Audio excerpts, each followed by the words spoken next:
Husbands, if you are trying to decide whose responsibility it is to deal with menopause, if you're trying to decide whether or not it's you that should be paying the price for this or should be doing anything about this, you are missing the point. It isn't you versus her. It is both of you. And if you don't step up and educate yourself about what she's going through, your marriage will pay the price. 60% of divorces happen during menopause years. 73% of women attribute menopause to one of the causes of their divorce. Think about that for a second. This is avoidable. This is not only going to expose weaknesses that you might already have in your relationship, like if you can't talk to each other already and perimenopause hits and all the symptoms and difficulties hit, yes, you're going to be in trouble, but that doesn't mean it's unrecoverable.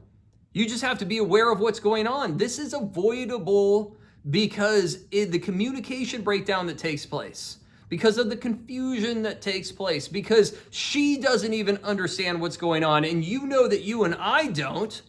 So imagine what that creates. Think about that for a second. Think about the recipe for disaster that is for a relationship when your wife is dealing with anxiety and depression out of nowhere that she's never had to deal with before. Think about it when she's trying to work through raising kids, working with you as a partner, taking care of elderly parents, also carrying a job, and she's doing it on half the sleep because at night she is having cortisol spikes that are leading to anxiety because at night her estrogen is fluctuating so wildly that she's having hot flashes that are leading to insomnia, brain fog, memory loss. I got ahead of myself.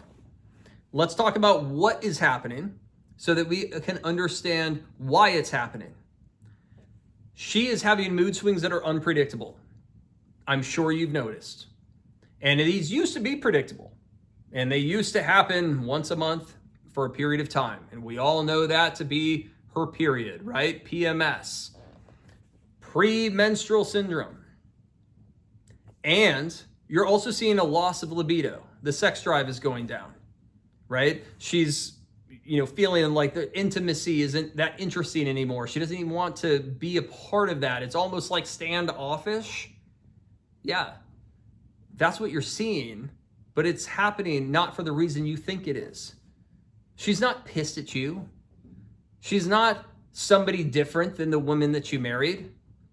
She's not cheating on you. She still loves you. She's still attracted to you. She not only wants to be with you, she literally needs you now more than ever. Because doctors are not trained to support her through this, by their own admission. Because her mom didn't prepare her for this. Because she didn't talk to her friends about this. She barely understands what's happening herself.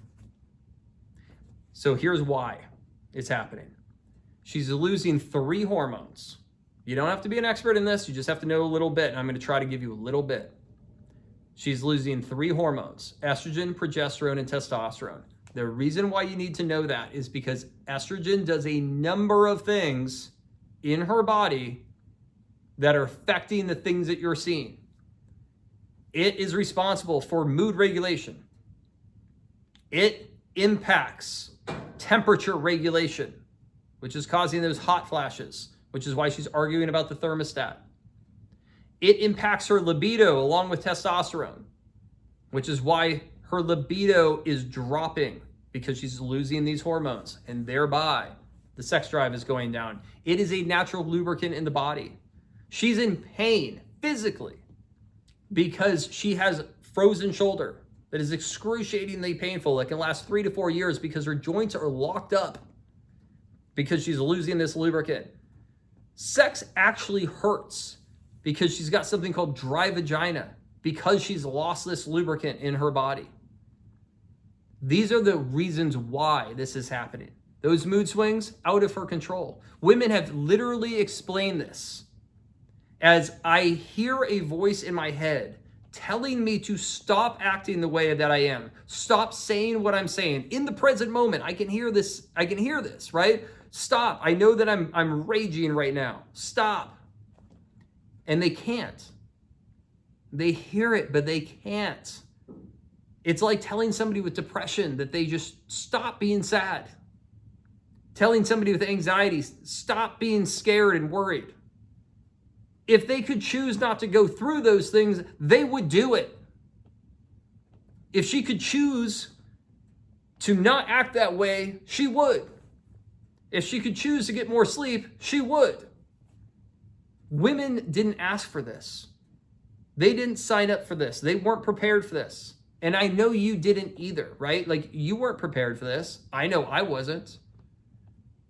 But we signed up for this when we decided to marry her, right? Should we have known more about this? Yeah. All of society should know more about this. And hopefully that is the truth and the reality for my daughter, maybe for yours, for the future generations. But today, right now, the reality is we didn't know this was coming. But we did sign up to be with her in sickness and in health. And menopause is no disease. It is a natural phase of life. But it feels anything but natural. And she is scared. And she's scared because she doesn't understand what's happening. And you're scared because you don't understand what's happening. And you can imagine how this can dissolve a relationship quickly, especially one where there were already issues. And this is why that divorce rate is so high. Because women get to a point where they say, you know what?